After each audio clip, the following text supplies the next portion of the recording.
For the months of May and June, we'll be giving away 50,000 IOST tokens, along with 3 Ledger Nanos, 2 of them sponsored by Nimic, and 1 special edition Ledger Nano with an on-the-go kit. Winners announced July 1st. To enter, make sure to subscribe, like, and comment on every video in May and June for your maximum number of entries.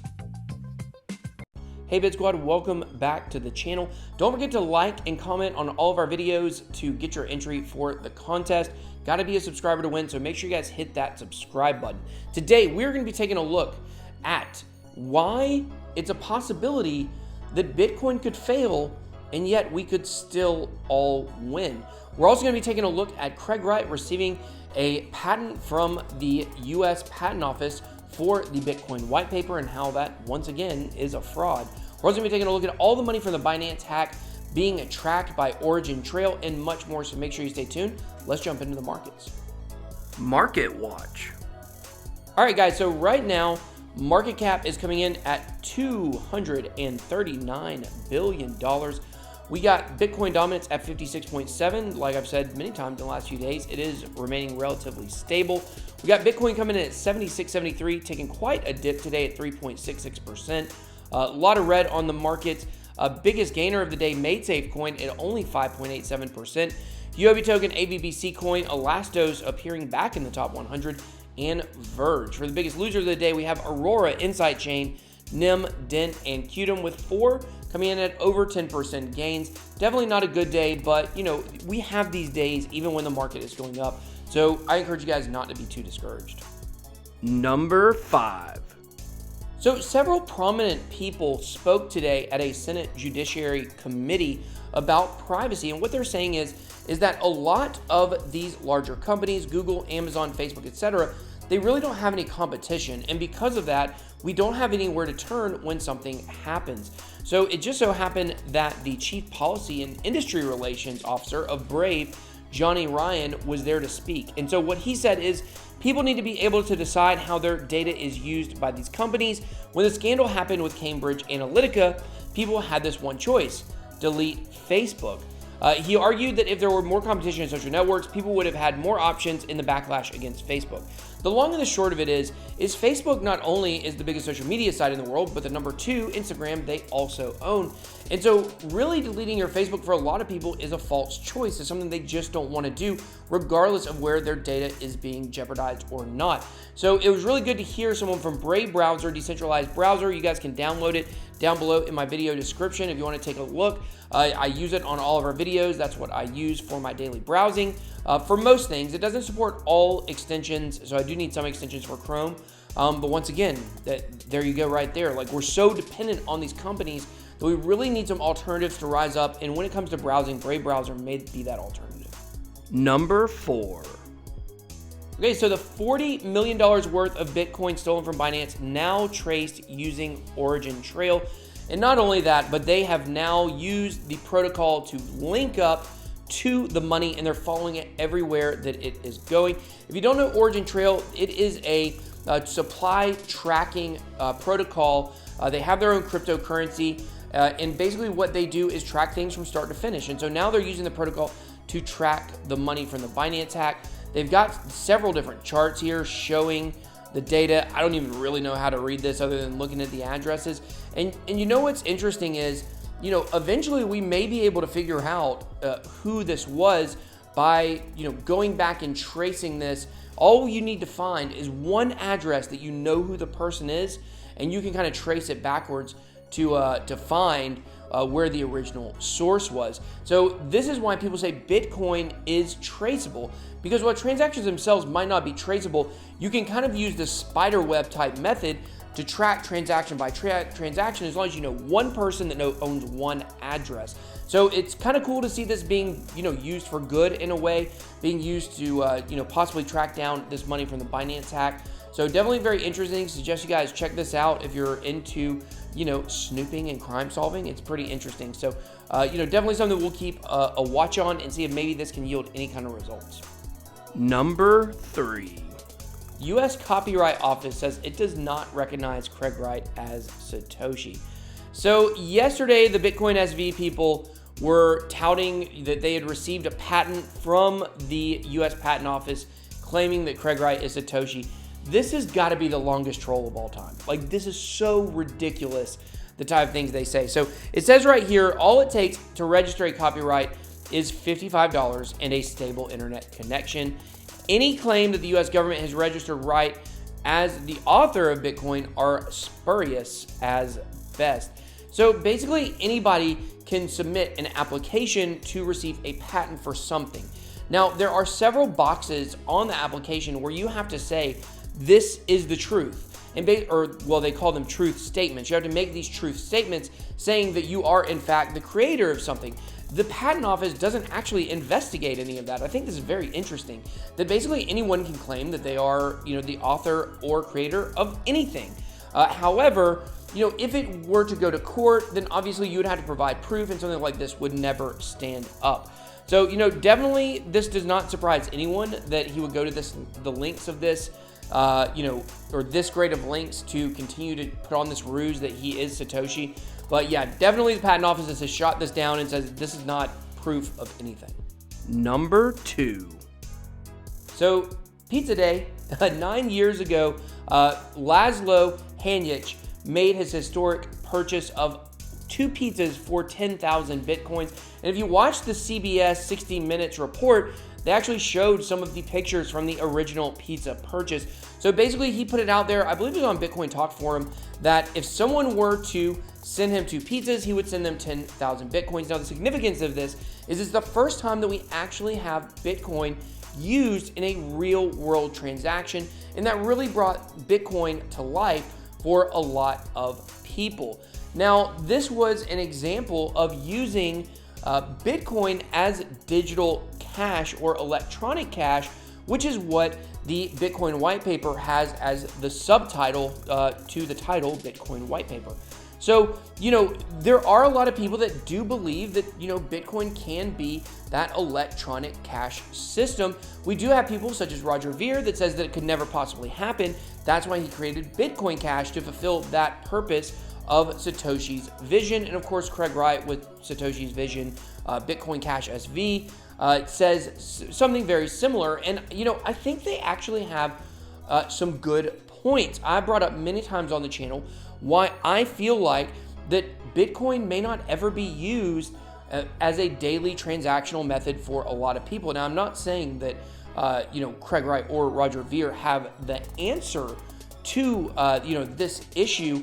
However, I do think that it's going to be a long time, if ever, before we're actually going to be using Bitcoin as money. And the reason would be, look at what happened to Laszlo. He bought 2 pizzas for 10,000 Bitcoins. Those 2 pizzas today are worth, I believe, about $80 million, somewhere around there. So who would want to spend $80 million on 2 pizzas? Absolutely no one. Hello, everybody would know that.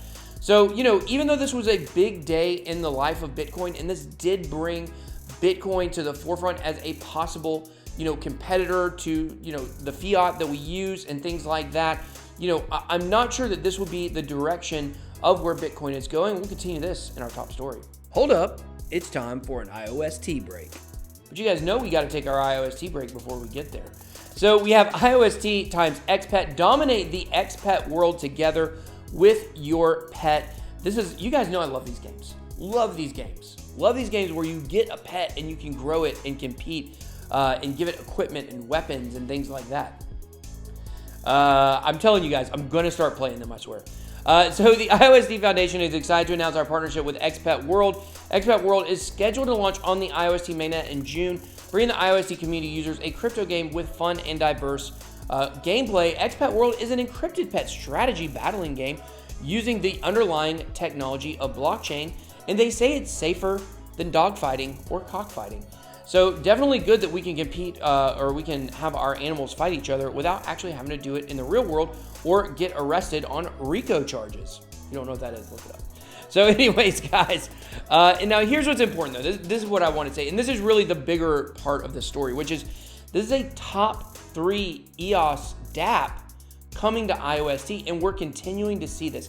We're continuing to see dApps, developers, users, voters, all of these people from EOS moving over to IOST because, in my opinion, IOST is miles better than what EOS currently has and what they've developed. So when you have a top 3 EOS dApp coming over to IOST, that's really big news. And so I really think that we should look forward to June and July as months where we're going to see even more of these dApps coming over. As soon as a lot of these launch, like I said, I will be doing demos of them and things like that. I might do a video where I cover like 4 or 5 at a time or something like that. So, you guys be on the lookout for that. But if you love to grow pets and fight them in a digital world, because it's easier than actually feeding your dog and taking him for a walk, because I know when that dog whimpers, you don't want to have to take him out. Just play XPET on IOST. The number 1 crypto story of the day. All right, I told you we weren't done. So here we are back. Our number 1 story, Winklevi, making some comments about something we've been talking about on the channel, not just today, but in the previous couple of weeks. Bitcoin price at 8K stirred Bitcoin is gold 2.0 debate. So we had Tyler Winklevoss say Bitcoin is gold 2.0. It matches or beats gold across the board. Its market cap is 140 billion. Gold's market cap is 7 trillion. Do the math. And the argument for this is very simple. It's more rare. Bitcoin is more rare than gold, and it's something that people want to hold. You don't want to use it in transactions because your pizzas may be worth $80 million, even if your pizzas eventually were worth $2,000, not even $800 or $80 million. Like, most people aren't going to want to spend that. And I'm telling you guys, it's time to change this narrative. It's time to start accepting what Bitcoin is going to be, because in my mind, there is no way that Bitcoin is going to basically become the reserve currency when it makes so much more sense for it to replace gold as the asset that you hedge with. It makes so much sense. There's 21 million of them. That's it. And some of those are lost already. Even after the supply is, all circulating in 120-ish years, then there's gonna only be about 17 million of them, or maybe even less. Now, will we change to something else by the time the next 120 years rolls over? I'm not really sure. I mean, we all know that technology moves very, very quickly. But now, what if this happened? How much would your Bitcoin be worth if gold, or if Bitcoin replaced gold completely? If it absorbed that $7 trillion market cap, well, that would put Bitcoin at about $350,000. And I think we may see that pretty soon. And a lot of the price is also driven by speculation. So it doesn't actually have to absorb that whole entire $7 trillion worth of gold for the price to get up over 300,000. I've told you guys before, I believe my target for the end of this run, that will probably be 2 to 3 years away, will be $330,000 of Bitcoin. That is where I think we will be on the next run. Now, maybe if Bitcoin does replace gold, it stabilizes, then maybe people will be willing to spend it back and forth. But gold has been around for 3,000 years as the most hedgeable asset in the world. Bitcoin has been around for 9, and it's already at $140 billion on the way to, and if you look back, I can't remember exactly what Bitcoin was at its peak, Bitcoin specifically, the market cap, but at the peak, it was even much higher than that. So it's already gaining a lot of ground on this. They say that data is the new oil. Digital gold is the new gold. I mean, that's really the way to look at this, in my opinion. So Bitcoin can be considered as the new digital gold as it presents a low correlation during extreme volatile periods, especially stock market crashes. However, gold is still essential for portfolio risk management.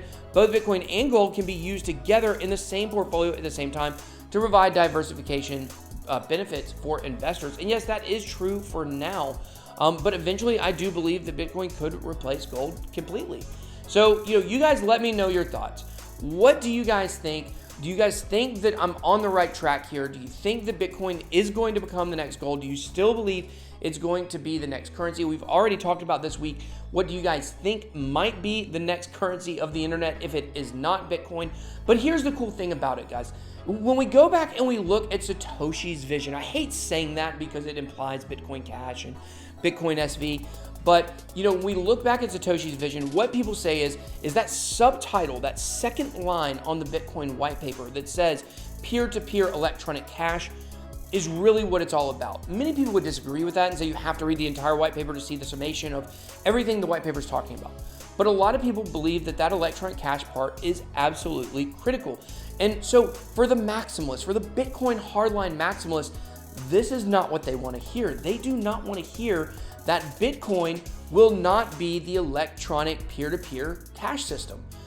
So that really puts them in a bad spot, because if you're a maximalist, a hardline maximalist, and you don't believe that Bitcoin becomes the ultimate electronic peer-to-peer cash system or peer-to-peer electronic cash system, then that means that there's room for another cryptocurrency. And I do believe that we will see that. We will see another cryptocurrency that takes over as the currency of the internet. We don't know what it is for sure yet. A lot of people could point to Bitcoin Cash. Not sure if that's the case or not. There is an argument for it, but it definitely could possibly be something else. And when you look at there possibly being another currency alongside with Bitcoin that will become a peer-to-peer electronic cash system that is decentralized, isn't that still fulfilling Satoshi's vision? I say, don't get married to Bitcoin as a currency. Don't get married to the idea. We're still so new in this, and we continue to see the evolution of Bitcoin and all the stuff that it spurs off. All cryptos, all altcoins are Bitcoin's children. You have to remember that. They're all children of Bitcoin. So whether or not Bitcoin itself is actually the channel that we use to replace the US dollar as a reserve currency, that doesn't really matter if the end goal is still accomplished. Satoshi himself is either dead or obviously doesn't care to make comments. So it's not like we really have to get too married to the idea that, if Bitcoin is not the currency, then it's a failure, because Satoshi doesn't even care. He's dead or he doesn't make comments. So obviously it's not that big of a deal to whoever he or she or they are. So like I said, drop me your comments below. Let me know what you guys think. This is an idea I'm going to continue to push on the channel, because I do feel like that this is the future. Bitcoin is gold 2.0. You guys let me know if you agree with me. BitBoy out.